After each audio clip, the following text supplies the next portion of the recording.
મેં 3 દિવસ પહેલા તમારા જોડે કંઈક મંગાવ્યું હતું, તમે લાયા? તે શું મંગાવ્યું તું? હું ભૂલી ગયો, કાલ લેતો આય.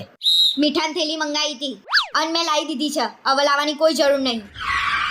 અલ્યા ભૂલીએ જવાય કોક દાડો ભાઈ. રાત્રે રિયા ભાભી હામું જોઈ રહ્યા ને ત્યારે તમને ખબર પડી ગઈ કે ચટણી જોઈએ છે એમ. ચટણી તપેલું દોડતા દોડતા લઈને આવ્યા હતા ને, મેં જોયા હતા તમને. હું જોઈ રહી હતી તમારા નાટક બધા. અલ્યા ભાઈ હા હું જોયું એટલે ચટણી વેચતો તો એટલે મને ખબર પડી કે એમને ચટણી જોઈએ છે. ઘરમાં તો પાણી બાટલા નહીં ભરતા અને બીજાને કામ હોય ને તો દોડમ દોડ કરી મૂકો છો. ચા લાવું, પાણી લાવું, ચટણી લાવું? એ બીજા કહેવાય, એ તો ગન્ના કહેવાય આપણા. કોણ છે ગન્ના? નામ દો તો મને ખબર પડે. સોસાયટી વાળા બધા માણસો ગન્ના કહેવાય આપણા. કયું માણસ ઘરનું છે ને મને બધી ખબર છે. હા મને ગમે છે રિયા ભાભી, બોલ તારે શું કરવું છે? કઈ બોલ્યા તમે? ના સારું મનમાં બોલ્યો તો એને ખબર પડી ગઈ.